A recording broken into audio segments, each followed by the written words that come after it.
12 Tradition. Tradition 3. The only requirement for AA membership is a desire to stop drinking. This tradition is packed with meaning.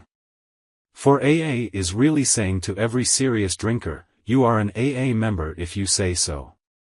You can declare yourself in, nobody can keep you out. No matter who you are, no matter how low you've gone, no matter how grave your emotional complications, even your crimes, we still can't deny you AA. We don't want to keep you out. We aren't a bit afraid you'll harm us, never mind how twisted or violent you may be. We just want to be sure that you get the same great chance for sobriety that we've had. So you're an AA member the minute you declare yourself. To establish this principle of membership took years of harrowing experience. In our early time, nothing seemed so fragile, so easily breakable as an AA group. Hardly an alcoholic we approached paid any attention. Most of those who did join us were like flickering candles in a windstorm. Time after time, their uncertain flames blew out and couldn't be relighted. Our unspoken, constant thought was, which of us may be the next? A member gives us a vivid glimpse of those days. At one time, he says, every AA group had many membership rules. Everybody was scared witless that something or somebody would capsize the boat and dump us all back into the drink. Our foundation office * asked each group to send in its list of protective regulations. The total list was a mile long. If all those rules had been in effect everywhere, nobody could have possibly joined AA at all, so great was the sum of our anxiety and fear. We were resolved to admit nobody to AA, but that hypothetical class of people we termed pure alcoholics. Except for their guzzling, and the unfortunate results thereof, they could have no other complications. So beggars, tramps, asylum inmates, prisoners, queers, plain crackpots, and fallen women were definitely out. Yes sir, we'd cater only to pure and respectable alcoholics. Any others would surely destroy us. Besides, if we took in those odd ones, what would decent people say about us? We built a fine mesh fence right around AA. Maybe this sounds comical now. Maybe you think we old-timers were pretty intolerant. But I can tell you there was nothing funny about the situation then. We were grim because we felt our lives and homes were threatened, and that was no laughing matter. Intolerant, you say? Well, we were frightened. Naturally, we began to act like most everybody does when afraid. After all, isn't fear the true basis of intolerance? Yes, we were intolerant. How could we then guess that all those fears were to prove groundless? How could we know that thousands of these sometimes frightening people were to make astonishing recoveries and become our greatest workers and intimate friends? Was it credible that AA was to have a divorce rate far lower than average? Could we then foresee that troublesome people were to become our principal teachers of patience and tolerance? Could any then imagine a society which would include every conceivable kind of character, and cut across every barrier of race, creed, politics, and language with ease? Why did AA finally drop all its membership regulations? Why did we leave it to each newcomer to decide himself whether he was an alcoholic and whether he should join us? Why did we dare to say, contrary to the experience of society and government everywhere, that we would neither punish nor deprive any AA of membership, that we must never compel anyone to pay anything, believe anything, or conform to anything?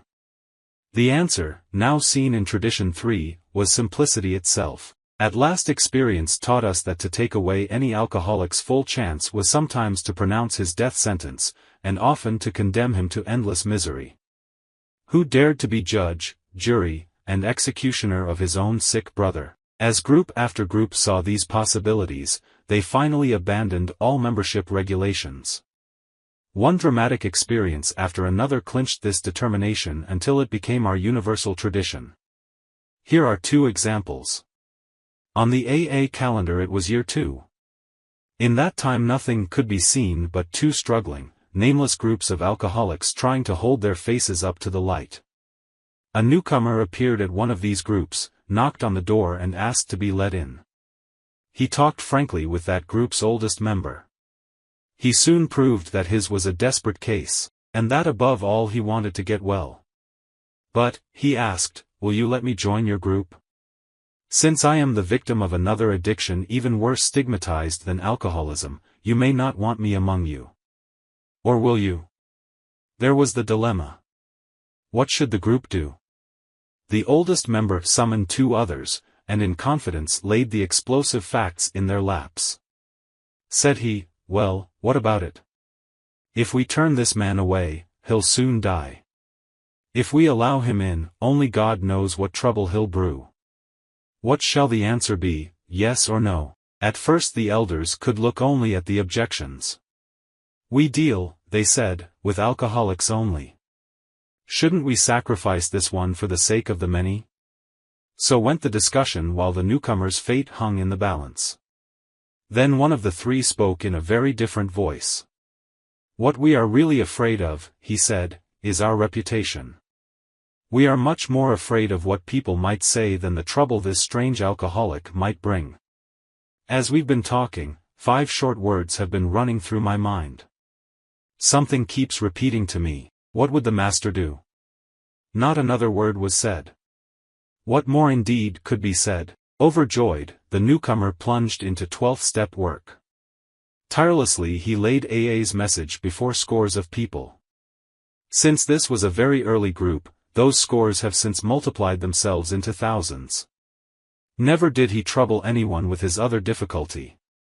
AA had taken its first step in the formation of Tradition 3. Not long after the man with the double stigma knocked for admission, AA's other group received into its membership a salesman we shall call Ed. A power driver, this one, and brash as any salesman could possibly be. He had at least an idea a minute on how to improve AA. These ideas he sold to fellow members with the same burning enthusiasm with which he distributed automobile polish. But he had one idea that wasn't so saleable. Ed was an atheist. His pet obsession was that AA could get along better without its God nonsense. He browbeat everybody, and everybody expected that he'd soon get drunk, for at the time, you see, AA was on the pious side. There must be a heavy penalty, it was thought, for blasphemy. Distressingly enough, Ed proceeded to stay sober. At length the time came for him to speak in a meeting. We shivered, for we knew what was coming. He paid a fine tribute to the fellowship, he told how his family had been reunited, he extolled the virtue of honesty, he recalled the joys of 12th-step work, and then he lowered the boom. Cried Ed, I can't stand this God stuff. It's a lot of malarkey for weak folks. This group doesn't need it, and I won't have it.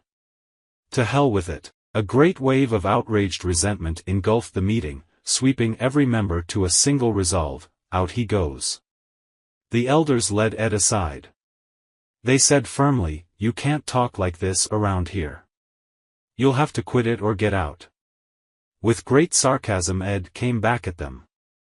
Now do tell. Is that so? He reached over to a bookshelf and took up a sheaf of papers. On top of them lay the foreword to the book Alcoholics Anonymous, then under preparation. He read aloud, the only requirement for AA membership is a desire to stop drinking. Relentlessly, Ed went on, when you guys wrote that sentence, did you mean it, or didn't you? Dismayed, the elders looked at one another, for they knew he had them cold. So Ed stayed. Ed not only stayed, he stayed sober, month after month. The longer he kept dry, the louder he talked, against God. The group was in anguish so deep that all fraternal charity had vanished. When, oh when, groaned members to one another, will that guy get drunk? Quite a while later, Ed got a sales job which took him out of town. At the end of a few days, the news came in. He'd sent a telegram for money, and everybody knew what that meant. Then he got on the phone. In those days, we'd go anywhere on a 12th-step job, no matter how unpromising. But this time nobody stirred. Leave him alone. Let him try it by himself for once, maybe he'll learn a lesson. About 2 weeks later, Ed stole by night into an AA member's house and, unknown to the family, went to bed. Daylight found the master of the house and another friend drinking their morning coffee. A noise was heard on the stairs. To their consternation, Ed appeared. A quizzical smile on his lips, he said, "Have you fellows had your morning meditation?" They quickly sensed that he was quite in earnest. In fragments, his story came out. In a neighboring state, Ed had holed up in a cheap hotel. After all his pleas for help had been rebuffed, these words rang in his fevered mind: "They have deserted me. I have been deserted by my own kind. This is the end, nothing is left." As he tossed on his bed, his hand brushed the bureau nearby, touching a book. Opening the book, he read. It was a Gideon Bible.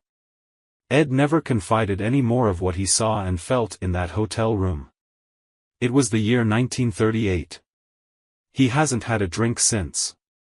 Nowadays, when old-timers who know Ed foregather, they exclaim, "What if we had actually succeeded in throwing Ed out for blasphemy? What would have happened to him and all the others he later helped?" So the hand of Providence early gave us a sign that any alcoholic is a member of our society when he says so.